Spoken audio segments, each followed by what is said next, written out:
Today, we're diving into a message that is vital for every believer striving to walk the narrow path of righteousness.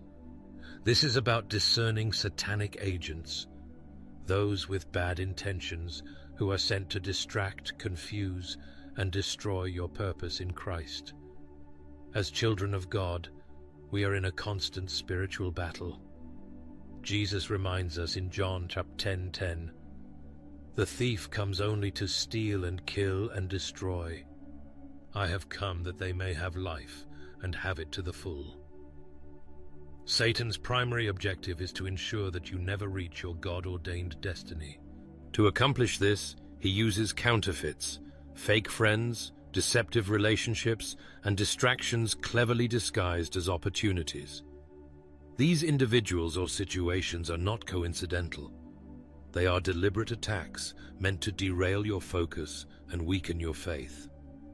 But thanks be to God, who has given us the Holy Spirit as our guide and protector. The Spirit reveals truth to us, often through subtle warnings, a sense of unease, confusion, or a persistent discomfort when interacting with certain people. These are not random feelings. 1 John 4:1 reminds us, "Dear friends, do not believe every spirit, but test the spirits to see whether they are from God." C.S.Lewis once wrote, "The devil is a better theologian than any of us, and is a devil still." This highlights a crucial truth. Satan's agents may appear knowledgeable, even quoting scripture, but their hearts remain far from God. As discerning believers led by the Spirit, we are called to identify the signs of their bad intentions. God, in His mercy, always warns us of impending danger. The question is, are we listening? If we ignore the Spirit's promptings, we risk falling into traps. Today, let's uncover 5 clear signs that someone may have bad intentions toward you. Let's dive in. Sign number 1. They bring confusion to your life. One of the first and clearest signs that someone has bad intentions is that they bring confusion into your life. Their words, actions, and persistent questions create doubt, uncertainty, and distraction. Confusion is a hallmark of spiritual warfare, and these individuals often play on your subconscious mind, subtly pulling you into pointless or repetitive conversations. For instance, imagine someone asking, "Is salvation only for one group of people?" You respond confidently, rooted in Scripture, explaining, "Everyone who calls on the name of the Lord will be saved." Romans chapter 10:13. Yet the next day, they return with a similar question. Are you absolutely sure salvation isn't just for another group? This isn't a genuine search for truth. It's confusion at work. Satan is well aware that as children of God, we have compassionate hearts. We desire to help others, share God's truth, and guide people closer to Him. However, those with bad intentions exploit this compassion, draining your time and energy with cyclical debates and endless distractions. This is precisely what the enemy wants, to keep you preoccupied with fruitless interactions, pulling you away from your God-given purpose. The Bible is clear about the source of confusion. For God is not a God of confusion, but of peace. 1 Corinthians 14:33. If someone's presence in your life consistently stirs up confusion, it's a signal that their intentions may not be pure. They might be tools of the enemy, sent to derail and distract you. C.S. Lewis captured this idea powerfully in the Screwtape Letters. If the devil can't make you bad, he'll make you busy. Sometimes distractions don't appear inherently evil. They may start as harmless debates, friendly conversations, or innocent questions.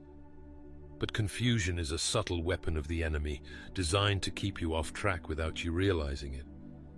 Here's the truth. Not everyone who crosses your path is a child of God. Some are sent by the enemy to hinder your progress. If you've shared an answer grounded in Scripture and they persist in bringing confusion, it's time to exercise discernment and walk away. Don't be afraid to lose a follower, a friend, or any individual who consistently sows confusion in your life. Remember, your compassion should not become a tool for the enemy to waste your time.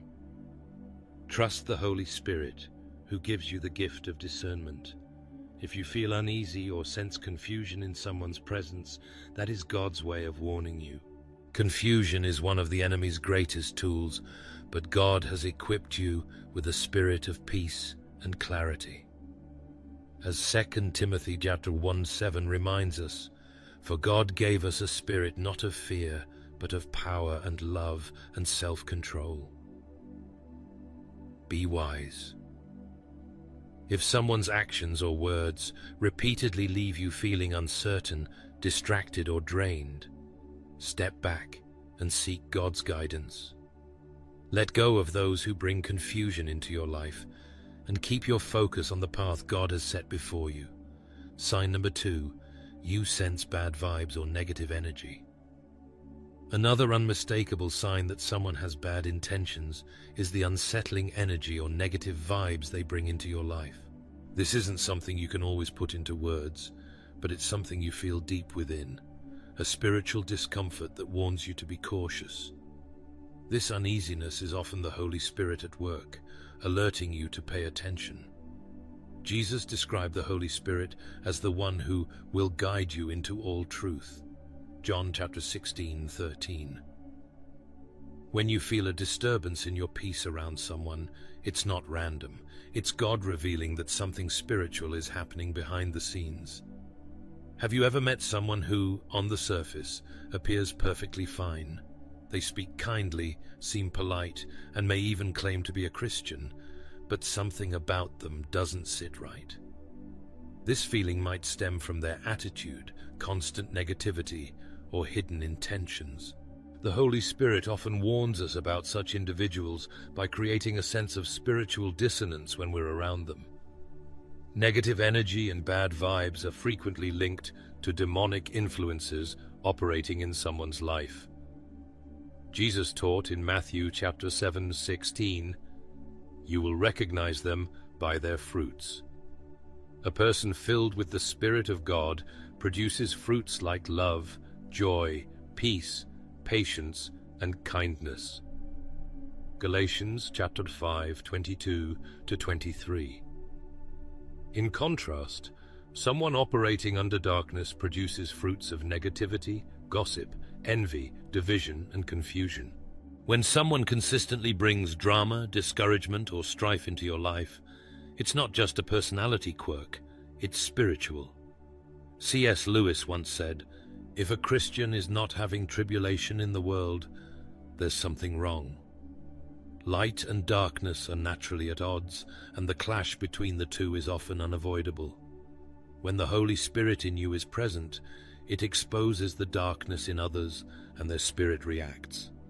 Evil spirits often operate through people who are not submitted to God. Those living in darkness become tools the enemy uses to disturb and distract those walking in the light. That's why you may encounter someone who smiles in your face, yet you feel an inexplicable spiritual disturbance. This reaction stems from the spirit within them clashing with the Spirit of God within you. However, there's an important caution here. If you are not walking fully in the light, if you have unrepented sin or unresolved spiritual issues, you may misinterpret someone filled with the Holy Spirit as having bad vibes. Consider how the demons often reacted to Jesus. They rejected him not because of any fault in him, but because the light within him exposed their darkness. Before jumping to conclusions, examine your own heart. 2 Corinthians 13:5 advises, "Examine yourselves to see whether you are in the faith. Test yourselves." Make sure you are walking closely with God, being led by the Spirit, and confessing any sin that might cloud your discernment. When your own spirit is aligned with God, you will have clarity in recognizing the spirits at work in others. When you sense negative energy or bad vibes, pray for discernment. Ask the Holy Spirit to reveal the truth about this person's intentions. James chapter 1:5. Observe their fruit. Pay attention to their behavior and the impact they have on your life. Are they bringing peace or chaos? Seek counsel. If you're unsure, share your concerns with a trusted spiritual advisor or friend who can offer biblical insight. Trust the Holy Spirit. If the Spirit prompts you to distance yourself, obey, even if it's difficult. Remember, 1 John 4:1 warns us, "Do not believe every spirit, but test the spirits to see whether they are from God." When the Holy Spirit gives you a sense of unease about someone, it's not to be ignored. That discernment is a spiritual gift, a protective measure to keep you on the narrow path. Trust God's guidance and be willing to let go of anyone who disturbs your peace or hinders your walk with Him. Sign number 3, they exhibit narcissistic traits. Another key sign of bad intentions is when someone displays narcissistic traits. These individuals are self-centered, controlling, manipulative, and often lack genuine love or concern for others. Their focus is entirely on themselves, and they frequently seek to tear you down, compete with you, or control you. Narcissistic behavior is rooted in pride, which is a spiritual stronghold that can manifest in jealousy, manipulation, and a lack of empathy. One glaring characteristic of narcissistic individuals is their inability to celebrate your happiness, success, or peace. Instead of rejoicing with those who rejoice, as we're called to do in Romans 12:15, they resent your blessings. They may find ways to criticize, diminish, or even sabotage your progress, revealing a spirit of envy and discontent. Jesus warned us in Matthew 7:16, "You will know them by their fruits." A narcissist consistently produces bad fruit, selfishness, conditional love, and an unwillingness to serve others. Consider this example. You might encounter someone who makes a fuss over a small act of kindness, such as donating to charity. Their negative reaction stems from a deep spirit of selfishness and control. Generosity threatens their self-centered worldview, as it contradicts their nature of taking rather than giving. C.S.Lewis once wrote, "The greatest tragedy in life is not unanswered prayer, but unoffered prayer." Narcissistic people embody this tragedy. They rarely, if ever, pray for others or seek to serve. Their actions, even if cloaked in religious language, deny the power of true faith. They speak of love but don't practice it, and they preach about faith while living with pride and control. One of the most dangerous traits of a narcissist is their need for control. Whether in friendships, relationships, or leadership roles, they seek to dominate and manipulate. This behavior aligns with the Jezebel spirit, which works to deceive, manipulate, and destroy over time. Recognize these traits and distance yourself. Someone who consistently exhibits narcissism is not operating under the Spirit of God, but under a spirit of pride and control. Sign number 4, they are double-minded and counterfeit. Another sign of bad intentions is double-mindedness, a constant state of inconsistency. These individuals profess one thing but live out another. They claim to be committed to God, but fail to align their actions with their words, making them unreliable and unstable in every area of life. The Bible warns us about this in James chapter 1:8. A double-minded man is unstable in all his ways. Double-minded people bring confusion and chaos wherever they go because their lives lack conviction. They waver between good and evil, often living as hypocrites. For example, you might find yourself in a relationship or friendship where someone says, "I'm done with sin. I want to walk with God," only to fall back into toxic habits the very next day. Their instability not only makes them untrustworthy, but also has the potential to pull you into their chaotic ways if you're not careful. Jesus warned us in Matthew 7:21. Not everyone who says to me, 'Lord, Lord,' will enter the kingdom of heaven, but only the one who does the will of my Father." True faith is revealed through consistency, humility, and obedience, not just religious words or outward appearances. Double-mindedness creates instability in every aspect of life. A counterfeit believer may appear righteous on the surface, quoting scripture and performing religious acts, but their lifestyle tells a completely different story. As C.S. Lewis wisely observed, "A tree has no power to produce fruit. It merely manifests the life that is within it." In the same way, a person's actions ultimately reveal whether Christ truly resides within them. The enemy uses counterfeit people as distractions to confuse and derail believers. They may look good on the outside, but their instability reveals their true motives. These individuals are dangerous because they lack genuine conviction and often lead others astray. To avoid falling into the trap of double-minded or narcissistic individuals, consider the following steps. Test their fruit. Observe their actions over time. Do they produce fruits of the Spirit?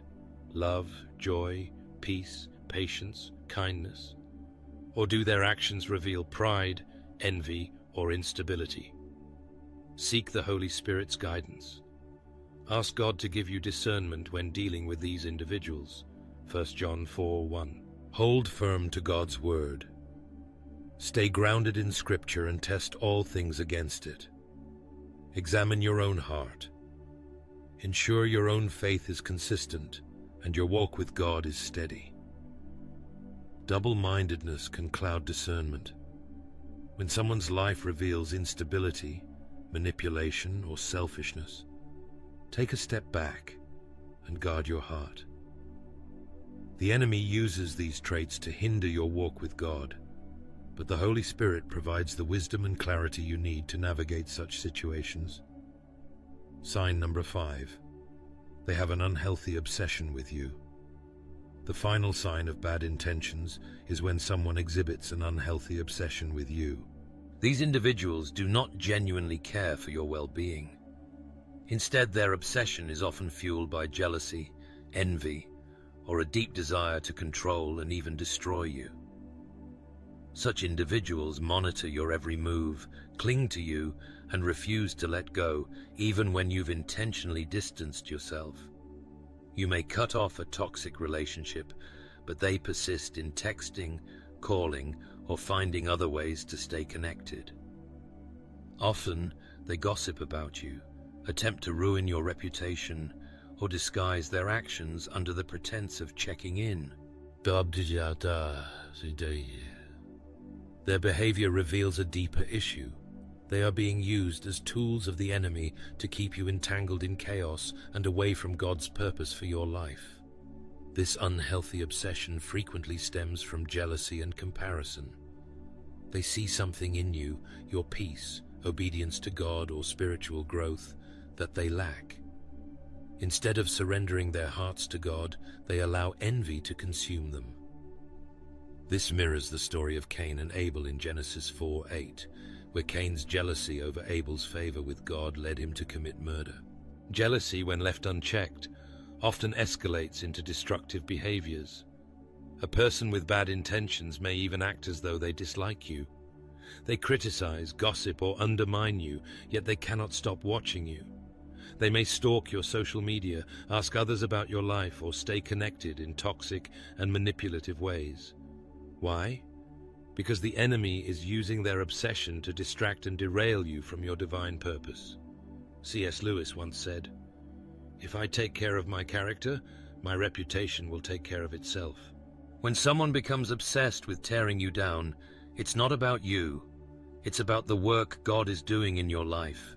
The enemy sees God's favor, growth, and purpose in you, and uses people as tools to attack it. The Bible warns us to remain vigilant. Be sober-minded, be watchful. Your adversary, the devil, prowls around like a roaring lion, seeking someone to devour. 1 Peter 5:8. Obsessive individuals are often influenced by the darkness within their own hearts. Their aim is to ensnare you in unnecessary drama, guilt, or frustration, keeping you from walking in the peace and purpose God has called you to. Conclusion: walk in discernment and guard your heart. As we've explored these 5 warning signs — confusion, bad vibes, narcissistic traits, double-mindedness, and unhealthy obsession — it becomes clear that spiritual discernment is not optional for believers. It is essential. God, in His love and mercy, always warns us before destruction. He calls us to walk in wisdom, truth, and vigilance. If someone is bringing confusion, chaos, or negativity into your life, trust the leading of the Holy Spirit. He will guide you into all truth and protect you from deception. Proverbs 4:23 reminds us, above all else, guard your heart, for everything you do flows from it. Don't allow counterfeit relationships, toxic ties, or spiritual distractions to pull you off course. God has called you to a higher purpose. Protect your peace, stay grounded in His Word, and surround yourself with people who encourage and strengthen your walk with Him. Let's pray for discernment and divine protection. Heavenly Father, thank you for your everlasting love and for the gift of the Holy Spirit, who leads us into all truth. Lord, we humbly seek your guidance and wisdom in every area of our lives. Open our eyes to discern the intentions of those around us and give us clarity to recognize what aligns with your will.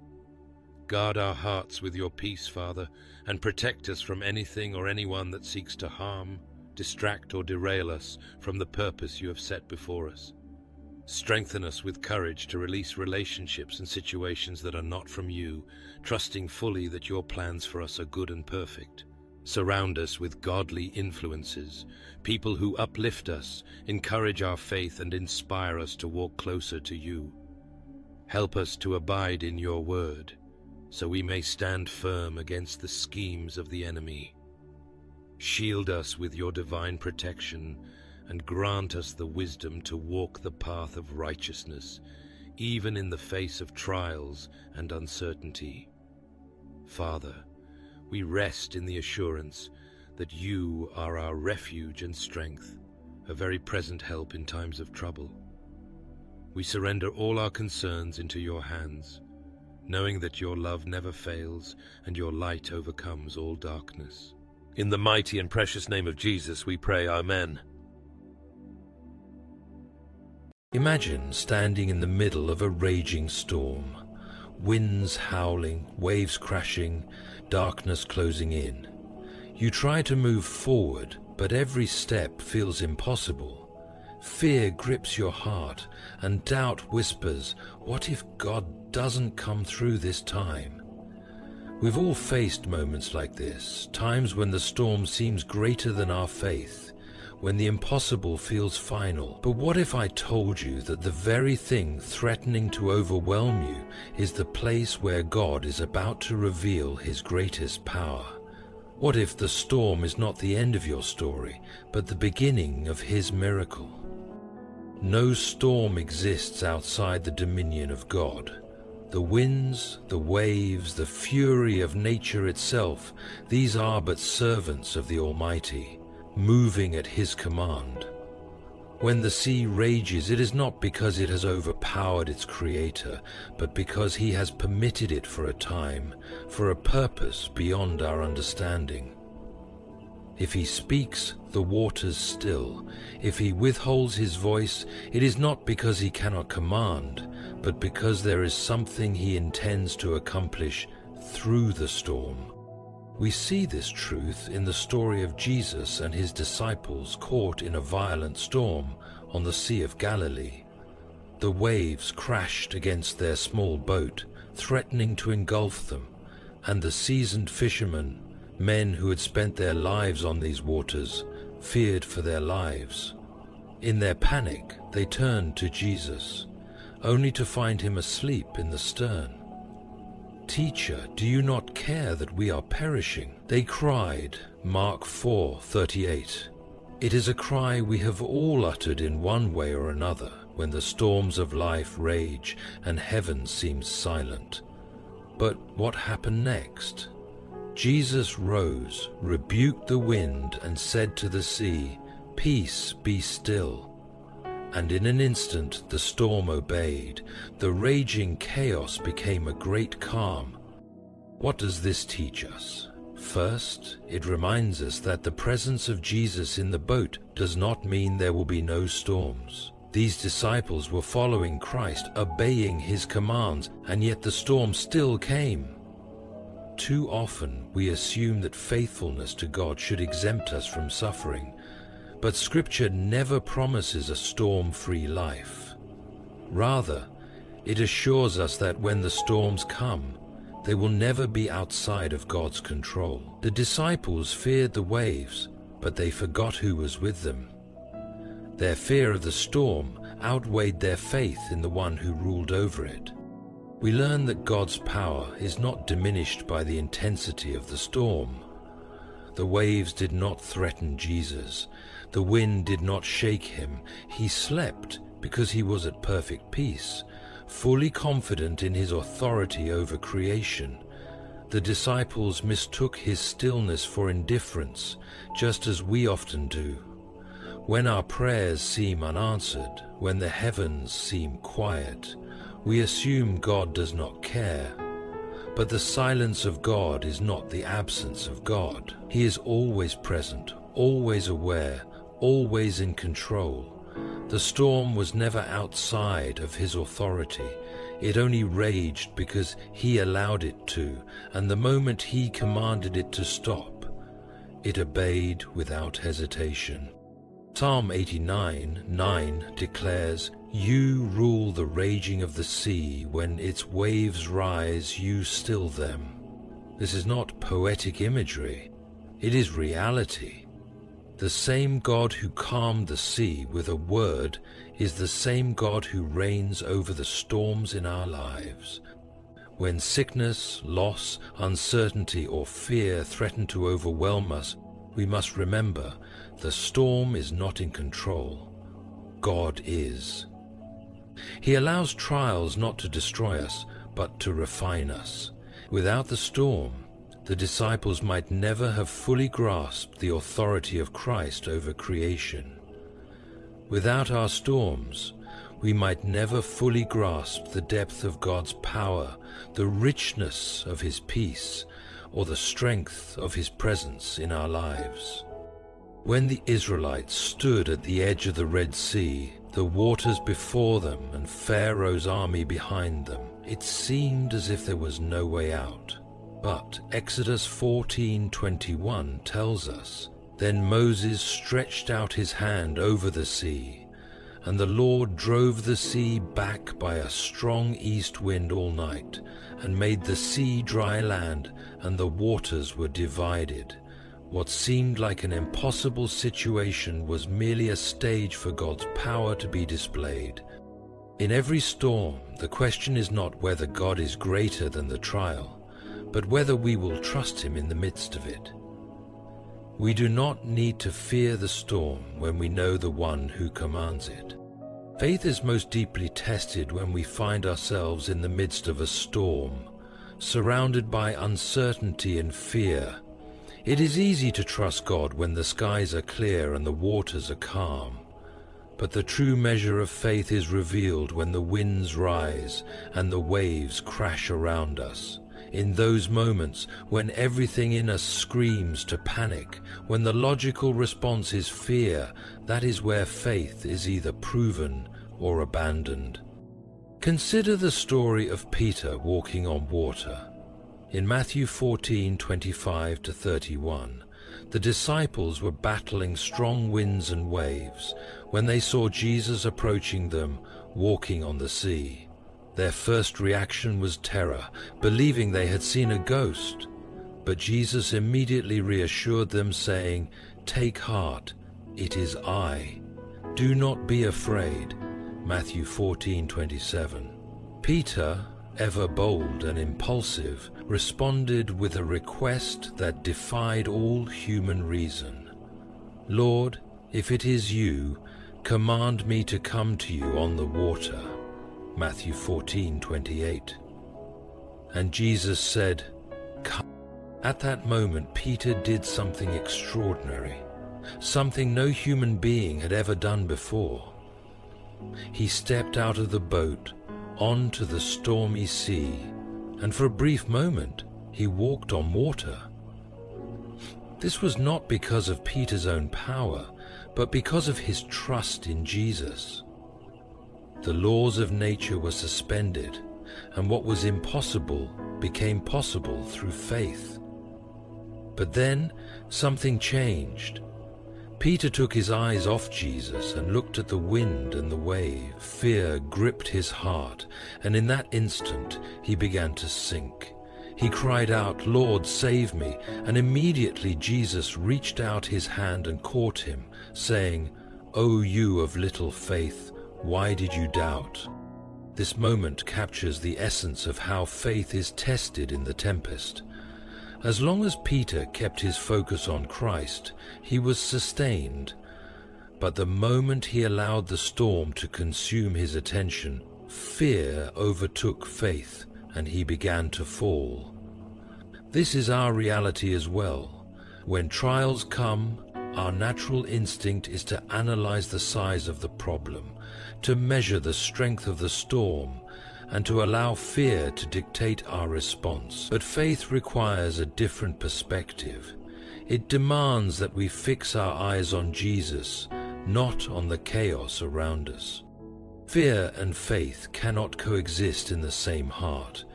One will always overpower the other. This is why Scripture repeatedly commands, "Do not be afraid." It is not because fear is an unnatural emotion, but because fear is a sign that we have shifted our trust away from God.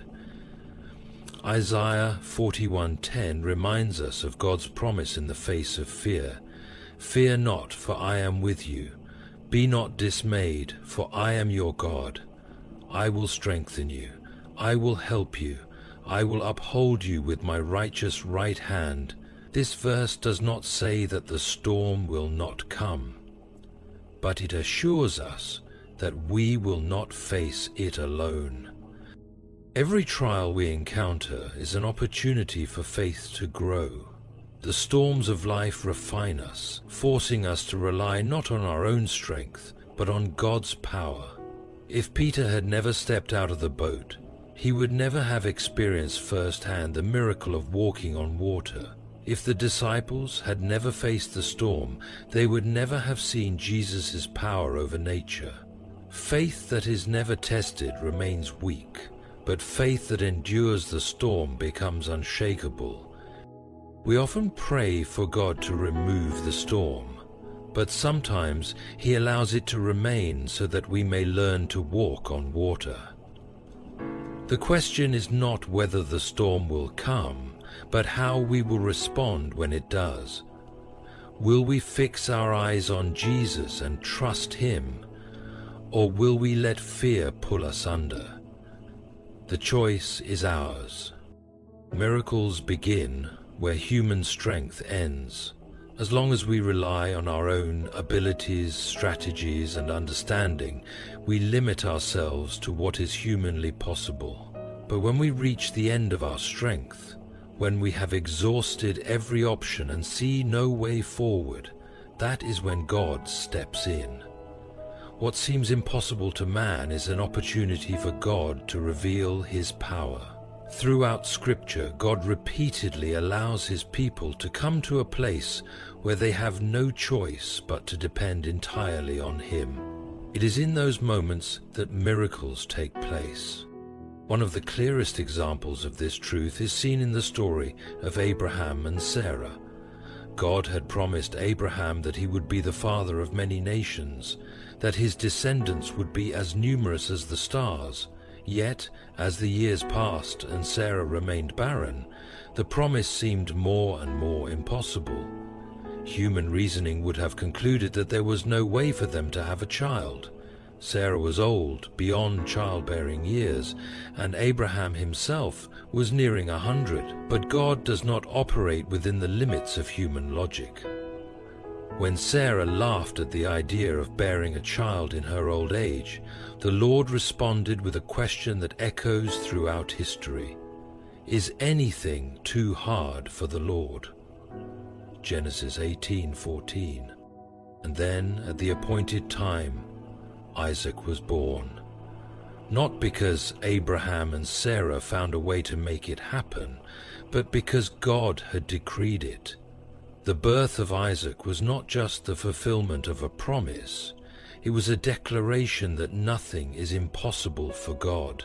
It was a reminder that miracles happen not because of human effort, but because of divine power. Had Sarah conceived in her youth, it would have been ordinary, but because she bore a child when it was humanly impossible, all the glory belonged to God. The same principle is seen in the story of Lazarus. In John 11, Jesus received word that his dear friend Lazarus was sick. But instead of rushing to heal him, he waited. And in that waiting, Lazarus died. By the time Jesus arrived, Lazarus had been in the tomb for 4 days. Humanly speaking, it was over. The mourners had gathered, and the stench of death filled the air. But Jesus had something greater in mind. Standing before the grave, he commanded, "Lazarus, come forth," John 11:43, and the man who had been dead walked out of the tomb. This miracle was not just about bringing a man back to life. It was a demonstration that God's power is not limited by human circumstances. If Jesus had healed Lazarus while he was sick, it would have been a great miracle, but one that people could have rationalized. Instead, he allowed the situation to become impossible, so that when he intervened, there would be no doubt that the power belonged to God alone. Miracles are not hindered by the size of the problem, they are revealed through it. The greater the impossibility, the greater the glory when God acts. The Red Sea did not part until the Israelites were trapped between the waters and Pharaoh's army. The 5 loaves and 2 fish did not feed thousands until the disciples had no other means to provide. The walls of Jericho did not fall until Israel obeyed an instruction that made no military sense. In every case, human strength had reached its limit, and that is precisely where God worked. Luke 1:37 declares, "For nothing will be impossible with God." This is not just a comforting thought, it is a reality. When all seems lost, when logic says there is no way forward, that is where God moves. The impossible is merely an invitation for his power to be displayed. If we want to see miracles, we must be willing to trust him beyond what we can see, beyond what we can do, and beyond what makes sense to human reasoning.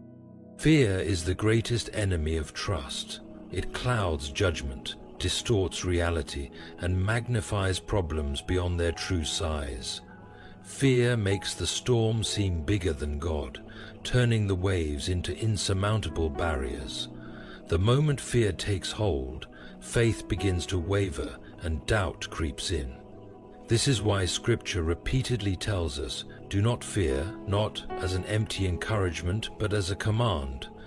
Fear is not merely an emotion, it is a spiritual battle that seeks to undermine trust in God. One of the most powerful examples of fear versus trust is seen in the story of the Israelites at the edge of the Promised Land. After being miraculously delivered from Egypt, after witnessing the plagues, the parting of the Red Sea, and manna from heaven, they still struggled to trust God. When Moses sent 12 spies to scout the land, 10 of them returned with fear-filled hearts. We seemed to ourselves like grasshoppers, and so we seemed to them. Numbers 13:33. Instead of seeing the land through the lens of God's promise, they saw it through the lens of fear. Their focus was not on the God who had split the sea, but on the giants in the land. Because of their fear, an entire generation was denied entry into the land God had already given them. The giants were real, but they were never greater than God. Fear kept them from receiving what was already theirs. This is the deception of fear. It takes what is true, the size of the storm, the strength of the enemy, the weight of the burden, and makes it seem final. But faith sees beyond the temporary to the eternal. Faith does not deny the existence of the storm.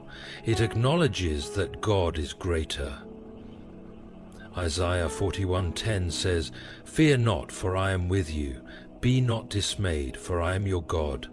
I will strengthen you, I will help you, I will uphold you with my righteous right hand." This verse does not say that trials will not come, but it assures us that we do not face them alone. Peter experienced this firsthand when he stepped out of the boat to walk on water. His initial steps were bold, his eyes were fixed on Jesus, and the impossible became possible. But the moment he saw the wind and waves, fear gripped him and he began to sink. The storm did not suddenly grow stronger. Peter simply shifted his focus. Fear caused him to forget that Jesus was the one who had called him out. When he cried out, "Lord, save me," Jesus immediately reached out and caught him, saying, "O you of little faith, why did you doubt?" Matthew 14:31. The lesson is clear. Fear is what made him sink, not the waves. When faith wavered, fear took over. And when fear took over, he lost sight of the power that had sustained him. This same battle plays out in our lives. We face situations that seem overwhelming. Financial struggles, health crises, broken relationships, uncertain futures. The enemy whispers lies that magnify the problem and minimize God's power. He wants us to focus on the wind, not on the one who commands it. But just as Jesus reached out to Peter, he reaches out to us. The choice is ours. Will we let fear dictate our actions, or will we trust in the God who has never failed? Fear does not have to control us. The way to overcome fear is not by trying to suppress it, but by replacing it with trust. The more we know God, the more we understand His faithfulness, the less room fear has to take hold. The storms may come, but we are never alone. Faith must be louder than fear, and trust must be stronger than doubt. The waves are real, but so is the one who walks on them. God's silence is never His absence. There are moments in every believer's life when prayers seem to go unanswered, when heaven feels distant, and when the storm rages on without any sign of relief. It is in these moments that doubt creeps in, whispering that perhaps God has forgotten, that perhaps He does not care, or, worse, that He is not listening at all. But silence is not the same as abandonment. Just because we do not hear His voice does not mean He is not working. His plans are always unfolding, even when we cannot see them. The story of Job is a powerful example of this truth. Job was a man who feared God and lived righteously, yet he suffered unimaginable loss. In a single day he lost his wealth, his children, and his health. His friends accused him, his wife urged him to curse God, and his own body was covered in painful sores. But the most painful part of his trial was God's silence. Job cried out repeatedly, pleading for answers, yet for a time, heaven seemed quiet. I cry to you for help, and you do not answer me. I stand, and you only look at me. Job 30:20. This is the cry of every heart that has wrestled with suffering and felt that God was distant. Yet, unknown to Job, God was not absent. He was watching, sustaining him through the trial, allowing a greater purpose to unfold. When God finally spoke, he did not give Job the answers he sought, but instead revealed his power, wisdom, and sovereignty. Job's suffering was not meaningless. It became the stage for a greater revelation of who God is, and in the end, God restored Job, blessing him even more than before. The silence was not a sign of abandonment. It was part of a divine process that Job could not yet understand. Another profound example is found in the life of Jesus. On the cross, in his moment of greatest suffering, he cried out, my God, why have you forsaken me?" Matthew 27:46. In that moment, the sin of the world was placed upon him, and he experienced separation from the Father so that we never would. Yet even in that silence, God was accomplishing the greatest act of redemption in history. What seemed like the darkest moment was, in reality, the fulfillment of God's perfect plan. The silence of God was not his absence, but his work unfolding in a way that human eyes could not yet perceive. God's silence often serves a greater purpose. Sometimes it is a test of faith, drawing us deeper into dependence on him. Other times it is because he is working behind the scenes in ways we cannot yet see.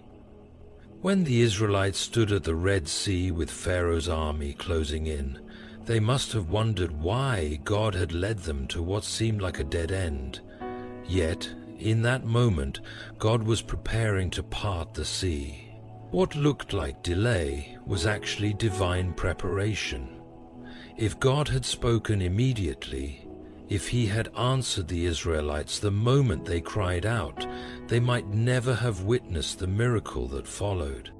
Isaiah 55:8-9 reminds us, "For my thoughts are not your thoughts, neither are your ways my ways, declares the Lord.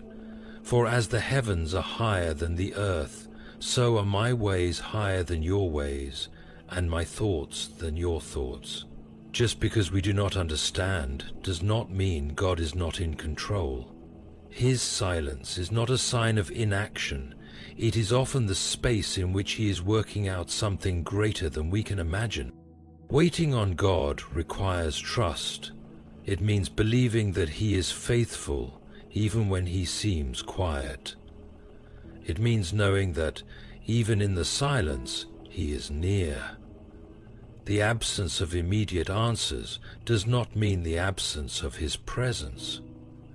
His silence is never without purpose, and when he finally speaks, it will be in perfect timing, revealing what he has been doing all along.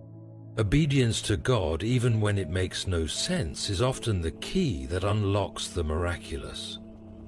Throughout Scripture, we see that God's greatest works are not always preceded by grand gestures of human power, but by simple acts of obedience.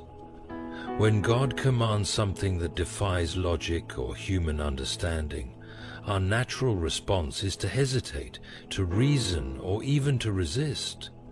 But faith is not built on what makes sense to us. It is built on trust in the character and power of God. A powerful example of this is found in the story of Naaman, the commander of the Syrian army who suffered from leprosy. In 2 Kings 5, Naaman traveled to Israel seeking healing after hearing about the prophet Elisha. He expected a dramatic display of power, something worthy of his status, but instead, Elisha sent a messenger with a simple instruction: "Go and wash in the Jordan 7 times, and your flesh shall be restored, and you shall be clean." 2 Kings 5 verse 10. Naaman was furious. He expected the prophet to come out, call on the name of the Lord, and wave his hand over the disease.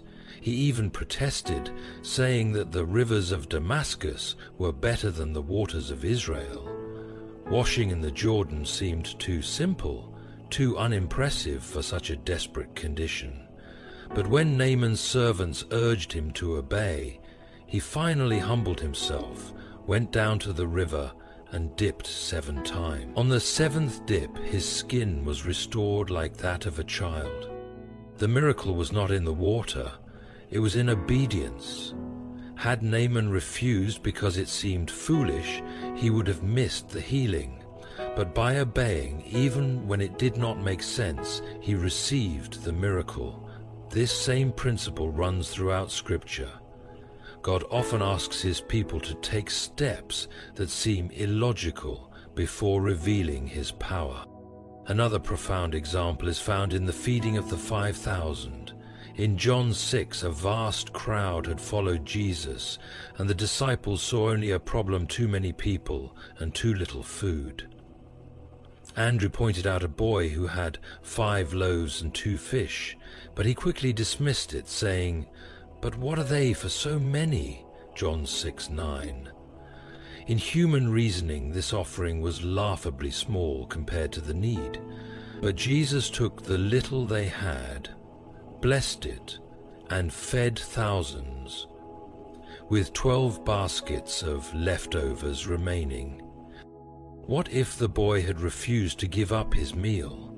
What if the disciples had insisted that it was not enough and had never brought it to Jesus?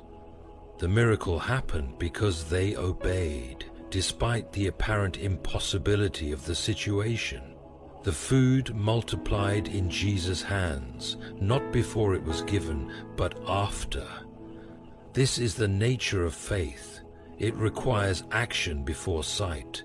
It is only when we step out in obedience that we see the fullness of God's power.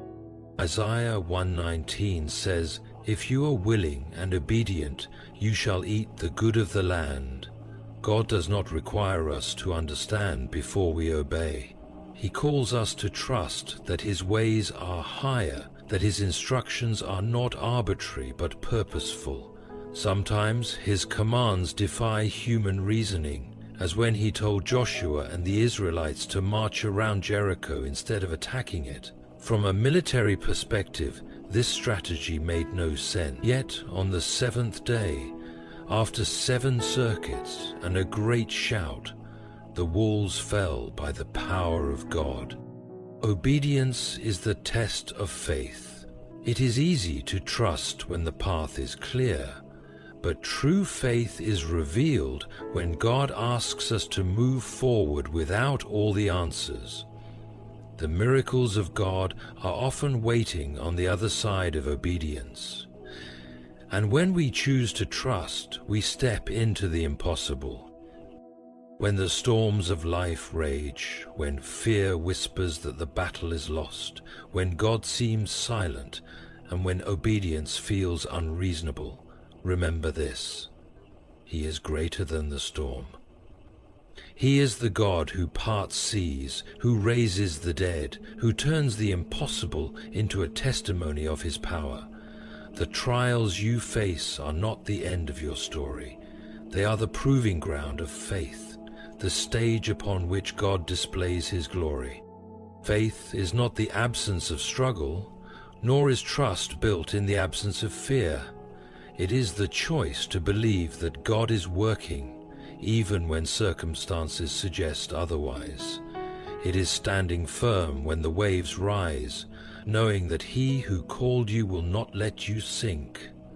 It is waiting in silence, confident that his timing is perfect. It is obeying even when reason says otherwise, trusting that miracles are found on the other side of surrender. God has never been limited by human impossibility. He was not limited by Sarah's barrenness, by Lazarus's death, by the Red Sea, by Jericho's walls, or by 5 loaves and 2 fish. And he is not limited by whatever storm you are facing now. What seems insurmountable to you is an opportunity for him to show his power. What looks like the end is often just the beginning of something greater than you can imagine. Luke 1:37 declares, "For nothing will be impossible with God." This is the foundation upon which we stand. No matter how fierce the storm, no matter how strong the opposition, no matter how hopeless the situation may appear, our God is greater. Trust in Him, hold fast to His promises, step forward in faith, and you will see the miracle unfold. Beloved family, peace and abundant blessings to each of you joining me today. We're about to dive into a crucial topic that many of God's chosen have wrestled with: what to do after you slide into sin and how to truly return to the Lord. This word has been requested by multiple people who find themselves in a season of spiritual struggle. So today we're going to explore the biblical roadmap back to God's open arms. If you have any requests or personal testimonies, feel free to share them, because iron sharpens iron, and our unity can help restore those who have fallen. Now, without further ado, let's get started. I understand the journey of backsliding all too well. In the early days of my walk with the Lord, I stumbled more times than I can count, and I want you to know that if you're in that place now, you're not alone. Backsliding or falling short of the glory of God can bring overwhelming guilt, shame, and confusion, but the Lord is a God of restoration. He is more than able to pull you out of any pit the enemy has thrown you into, and He will do it if your heart remains turned toward Him. Number 1, never be afraid to return. First and foremost, do not let fear hold you back from returning to God's presence. Many backsliders hesitate because they feel unworthy, but the Word reminds us repeatedly that our God is full of grace and mercy. In fact, we see countless examples in Scripture of God welcoming back the contrite sinner with open arms. Consider the parable of the prodigal son, Luke 15. That young man wasted his inheritance, but the moment he humbled himself and went back home, his father ran to meet him. That's how eagerly God waits for you today. You might say, "Yes, but I've sinned willfully and I knew better." Even so, Scripture is clear. If we confess our sins, He is faithful and just to forgive us our sins and to cleanse us from all unrighteousness. 1 John 1:9. God's ear is not deaf to your cries, nor is His arm too short to save. Do not let the enemy deceive you with the lie that you've gone too far. The very fact that you still believe Jesus is the Son of God, that He died for your sins, and that you long to return to Him, is proof the Holy Spirit is still at work in your life. Yes, the Bible calls us to strive for perfection, Matthew 5:48. But we must remember perfection is only found in Christ. We strive to keep His commandments out of our love and reverence for Him. When you fall short, and we all do, don't let the mistake keep you from your Father's grace. The only unforgivable sin mentioned in Scripture is blaspheming the Holy Spirit, Matthew 12:31. If you have not committed that, then mercy and restoration are available. Moreover, tomorrow is promised to no one, Proverbs 27:1. So if you hear His voice today, do not harden your heart. Return to Him now, beloved. Number 2, embrace fasting to strengthen your spirit. Once you've decided to come home to God, consider fasting as a powerful way to realign your heart with Him. Fasting is more than just skipping meals. It's a spiritual discipline that helps subdue the flesh and invigorate the spirit. In moments when our spirit grows weak, fasting acts as a divine recalibration.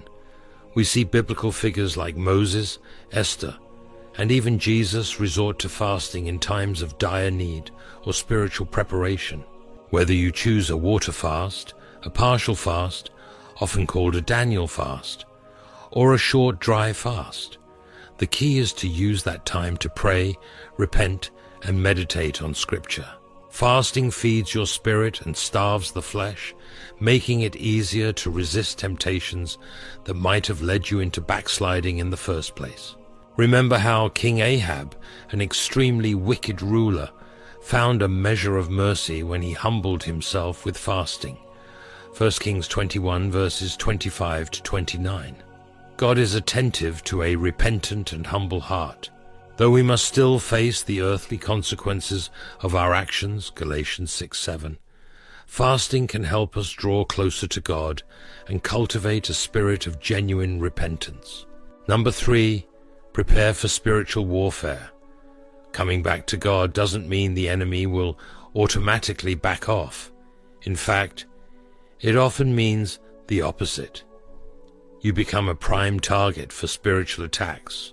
When you were backsliding, you had opened doors to demonic influence through sin, disobedience, or negative associations. Understand this. Repentance slams those doors shut, but the forces of darkness don't give up their ground without a fight. They'll attempt to lure you back into old habits, relationships, or thought patterns. The Apostle Paul warns us in Ephesians 6:12 that we wrestle not against flesh and blood, but against spiritual principalities and powers in heavenly places. That is why Ephesians 6:11 instructs us to put on the full armor of God, truth, righteousness, the gospel of peace, faith, salvation, the word of God, and persistent prayer. When you come back to the Lord, the enemy will send distractions that seem harmless or even enticing, but they are calculated attacks meant to pull you away from your purpose. You might reconnect with old acquaintances or find new friends who appear supportive at first, yet completely oppose your renewed commitment to God. Be vigilant, chosen ones. Do not be ignorant of Satan's devices. 2 Corinthians 2:11. Remember, resist the devil, and he will flee from you. James 4:7. Resist by standing firmly in God's word, remaining accountable, and fleeing temptation. A warfare mindset understands that the enemy's goal is to keep you enslaved, but greater is he who is in you than he who is in the world. 1 John 4:4. Number 4, fill your mind with the Word of God. A pivotal step in returning to the Lord is renewing your mind through Scripture. When you backslid, chances are you neglected regular Bible reading, which allowed spiritual strongholds to form. These strongholds manifest through intrusive, negative, or blasphemous thoughts, especially when you try to get back into God's Word. That mental turmoil is no coincidence. It's a sign the enemy is attempting to maintain his foothold. Romans 12:2 instructs us to be transformed by the renewing of our minds, so we can discern the good, acceptable, and perfect will of God. The more time you spend reading, studying, and meditating on Scripture, the less territory you leave for the enemy in your thoughts. Picture the Word of God as fresh water that cleanses the mind of toxic residue from sin. By immersing yourself in the Scriptures, you not only fortify yourself against future temptations, but you also break the chains of old, harmful patterns. The Word is living and active, sharper than any two-edged sword, Hebrews 4:12. When you wield it effectively, strongholds crumble. Number 5, embrace a season of isolation. Ecclesiastes 3:1 reminds us there is a season for everything under the sun. A time to plant, a time to uproot, a time to build, and a time to tear down.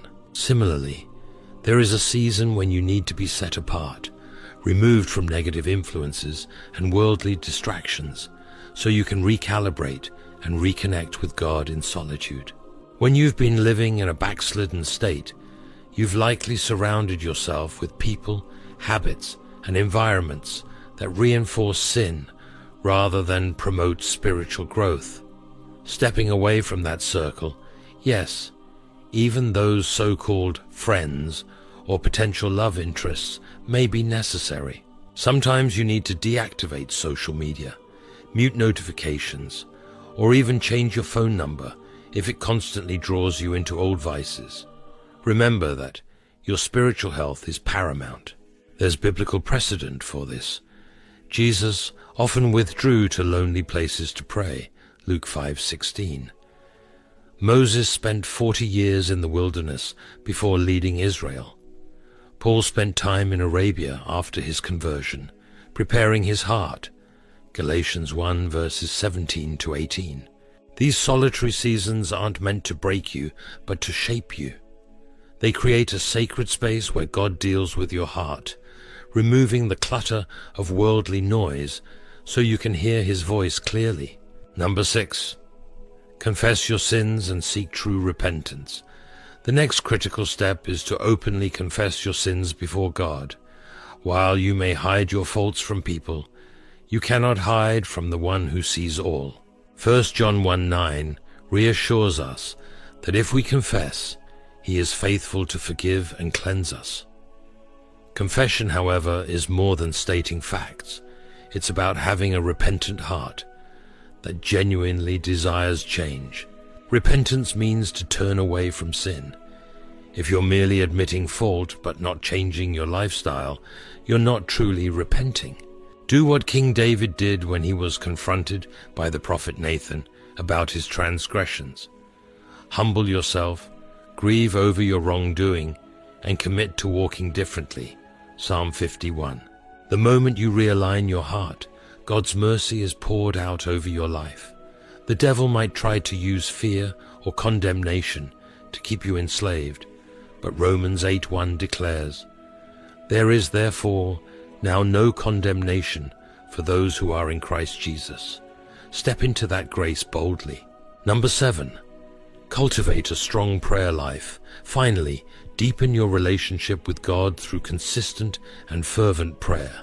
In 1 Thessalonians 5:17, the Apostle Paul exhorts us to pray without ceasing. Prayer is your lifeline to heaven. It's where you communicate your struggles, praises, fears, and hopes to the one who cares for you beyond measure. When you feed your spirit through prayer, you starve the flesh, making it less likely you'll succumb to temptations.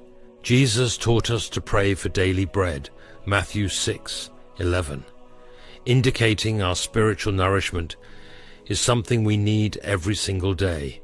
If you neglect prayer, your spirit weakens.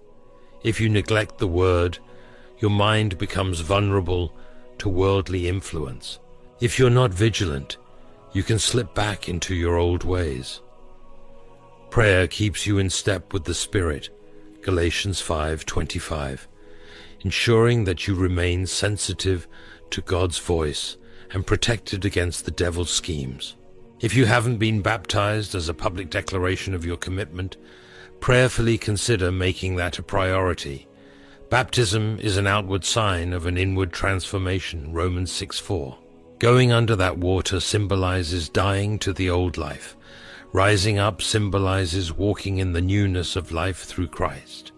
Sometimes a fresh start in the form of baptism can help solidify the decision you've made in your heart to never turn back again. Beloved, if you've made it to this point in the message, I believe the Spirit is already stirring your heart. You might still wrestle with lingering guilt or the fear of spiritual warfare, but I urge you to take courage. The Lord has never left you, even in your backslidden state. He was calling you back, orchestrating moments and messages to grab your attention. You're watching or reading this sermon for a reason. It's a divine appointment. Returning to God after backsliding involves humbling yourself, embracing spiritual disciplines, preparing for opposition, immersing yourself in Scripture, taking time for isolation, confessing your sins, and maintaining a strong prayer life. None of this is easy, but the Lord never promised us an easy road. Instead, He promised us His presence, power, and ultimate victory. I will never leave you nor forsake you. He says in Hebrews 13:5. As you implement these steps, trust that God will do what he has always done: restore, renew, and redeem. Remember, he who began a good work in you will carry it on to completion until the day of Christ Jesus. Philippians 1:6. The same God who saved you in the first place is mighty to save you again from any pit. Take that first step. Shut the doors that gave the enemy legal access to your life. Surround yourself with believers who will lift you up in prayer. And most importantly, place your entire being at the feet of Jesus. He alone has the power to break the chains of the past and catapult you into your God-ordained destiny. If this message resonates with you, don't keep it to yourself. Type Amen or I'm coming back in the comments and share how the Lord is moving in your life. Let's stand together, encouraging one another in faith. I love you all deeply, and I'm believing for your complete restoration. May the Lord bless you and keep you, make his face shine upon you, and give you peace that surpasses all understanding. Amen and amen. Go forth in victory, chosen ones, and never let the enemy convince you that God's grace has run out. It hasn't. Today is the day of your return, and heaven is already celebrating. Now rise up, walk in the light, and be the testimony of God's unfailing love. You've got this, and he's with you every step of the way. Shalom, family. Be blessed, and until next time, keep pressing forward in faith.